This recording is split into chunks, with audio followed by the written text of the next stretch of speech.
What if your morning alarm was suddenly replaced by the deafening roar of a medieval battlefield? Welcome to a different world. Today, we explore the brutal science of waking up as a 15th century knight. Part 1. The Awakening and Temporal Shock.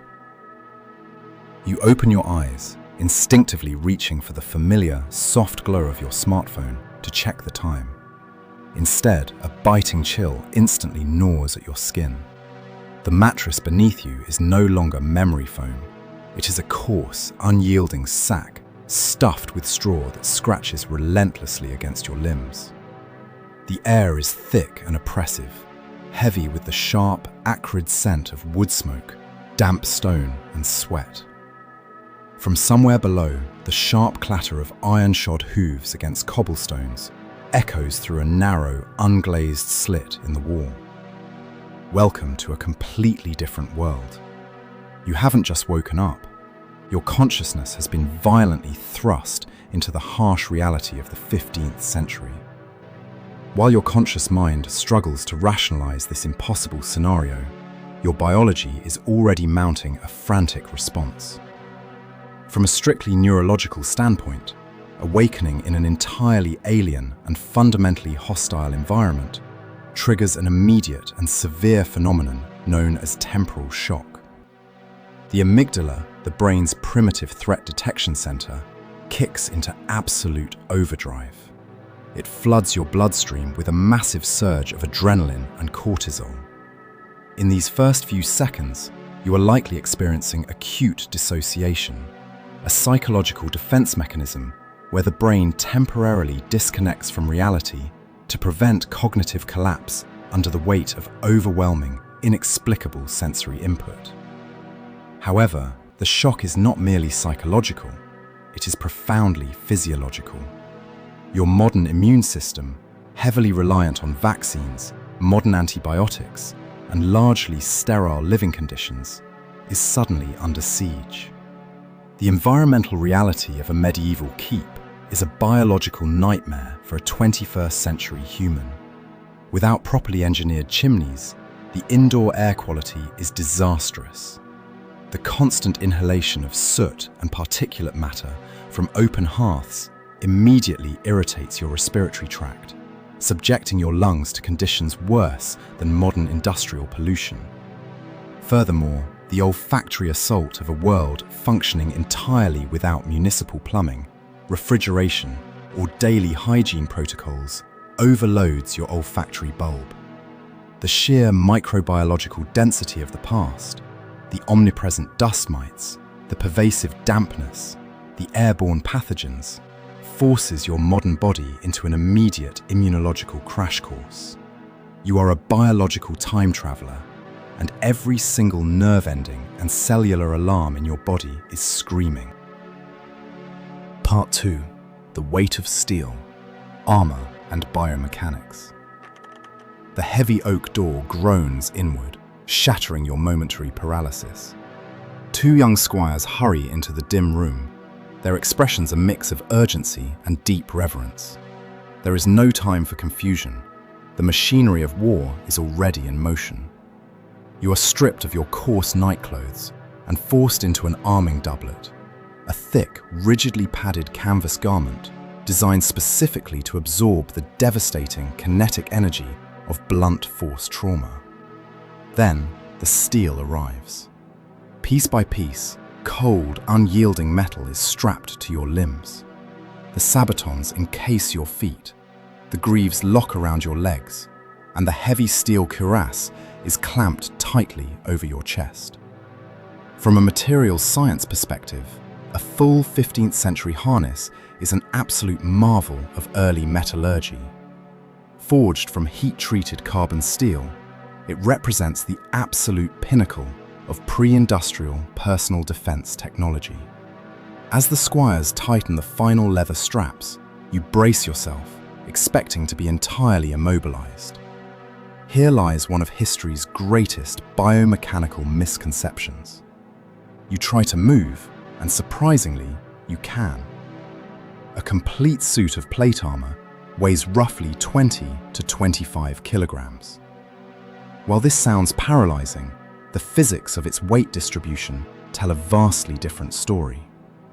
Unlike a modern infantry soldier who carries a 30-kilogram rucksack, where the mass is heavily concentrated on the shoulders and lower back, a knight's armor distributes its weight evenly across the entire human musculoskeletal system.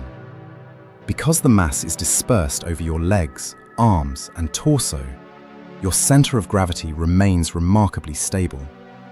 You have a surprising range of motion. You can run, jump, and even perform a cartwheel. However, the metabolic cost is staggering. Your 21st century body, unaccustomed to such relentless physical demand, suddenly faces extreme caloric expenditure. Every single step requires your muscles to overcome the inertia of solid steel. Furthermore, the biomechanics of your respiration are severely compromised. The rigid steel breastplate tightly restricts the natural expansion of your diaphragm and ribcage, forcing you to take shallow, rapid breaths. Finally, as the heavy helm is lowered over your head and the visor snaps shut, your peripheral vision completely vanishes. You are sealed inside a suffocating, metallic echo chamber, hearing only your own ragged breathing. You are no longer merely a human. You have been transformed into a walking, armored tank, engineered for one singular purpose. Part 3. The Warhorse and Kinetic Energy. The heavy wooden doors of the keep swing open, revealing a muddy courtyard bathed in the pale, cold light of dawn. There, held by two nervous grooms, stands your mount. This is not a docile riding pony. This is a destrier, a terrifying, muscular beast bred specifically for the chaos of war. As you are hoisted into the high-backed war saddle, the sheer height and raw power of the animal beneath you send a primal thrill and a spike of genuine terror down your spine. A thick, ashwood lance is thrust into your armored grip. Looking down through the narrow slit of your visor, you realize you are no longer just a person. You are the undisputed apex predator of the medieval battlefield. From the perspective of evolutionary biology and agricultural science, the destrier is a masterpiece of human engineering. For centuries, these warhorses were selectively bred not for long-distance endurance, but for explosive, fast-twitch muscle fiber density, incredibly thick bone structure, and a highly aggressive temperament. They are the biological equivalent of a heavily armored muscle car, designed to intimidate and crush.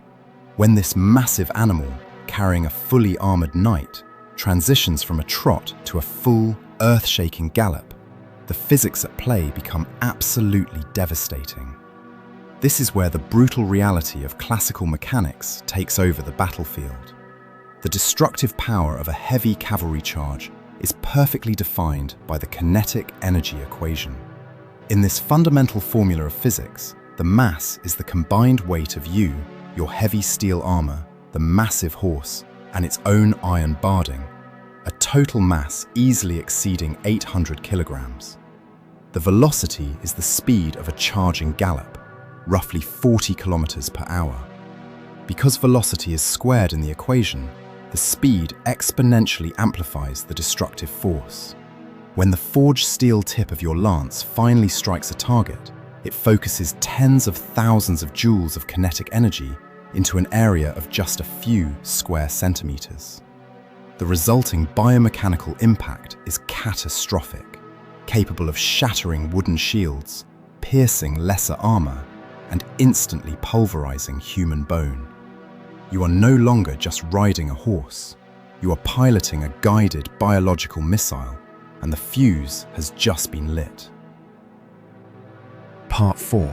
The Feudal Mind, Sociology and Power. The heavy iron portcullis grinds upward, and your massive warhorse steps out of the keep's shadow and into the surrounding village. Instantly, the atmosphere shifts. As the rhythmic thud of your horse's hooves echoes through the muddy, narrow streets, the villagers freeze. Men, women, and children immediately drop to their knees in the filth, burying their faces in their coarse tunics. They do not dare look you in the eye. It is not admiration you feel radiating from them. It is a cold, palpable terror.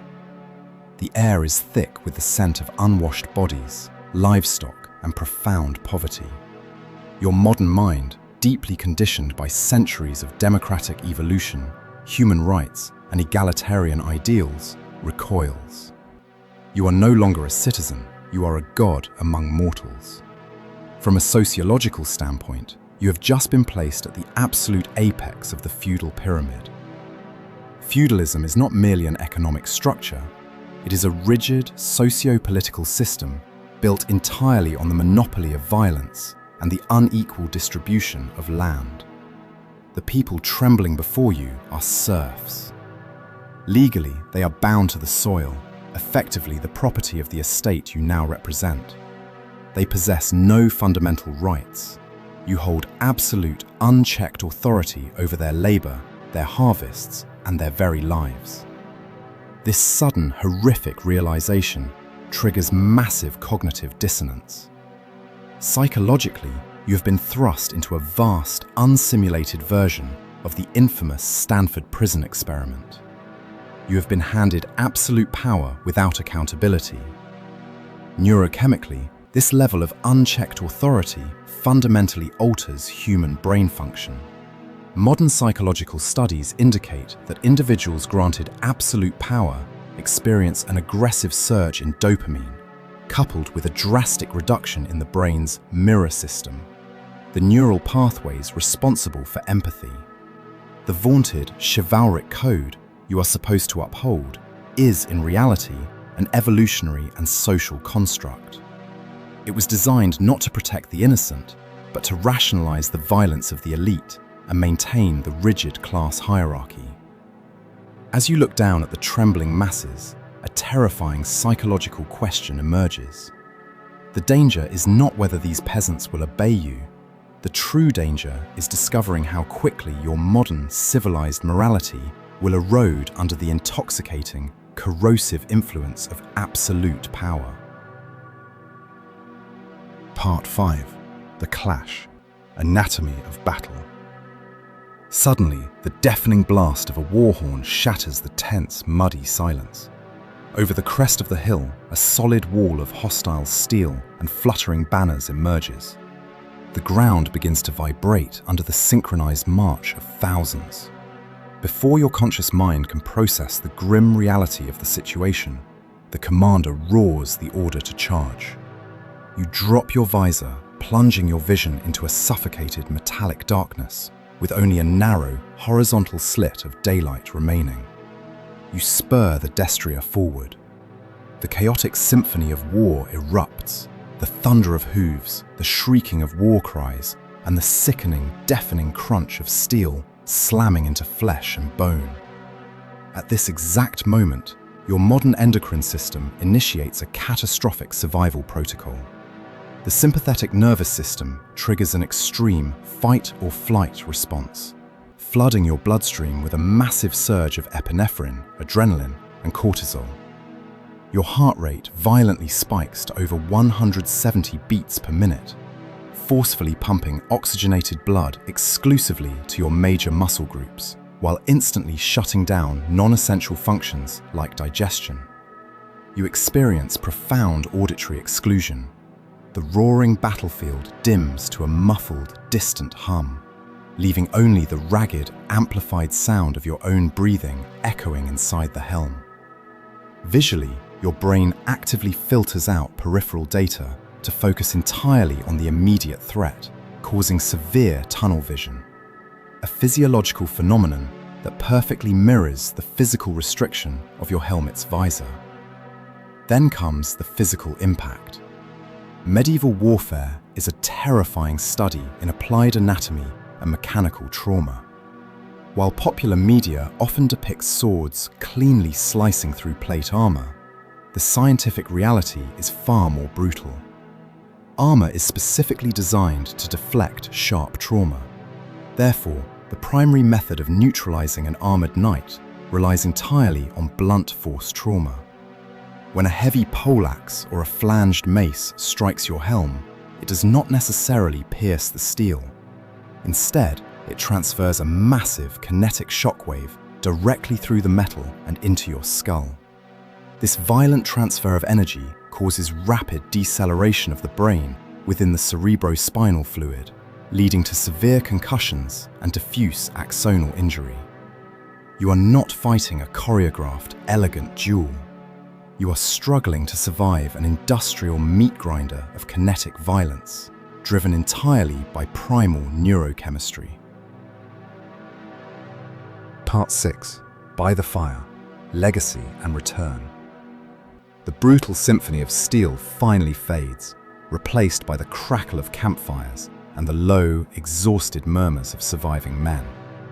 You sit heavily on a wooden stump, every single muscle screaming in agonizing protest.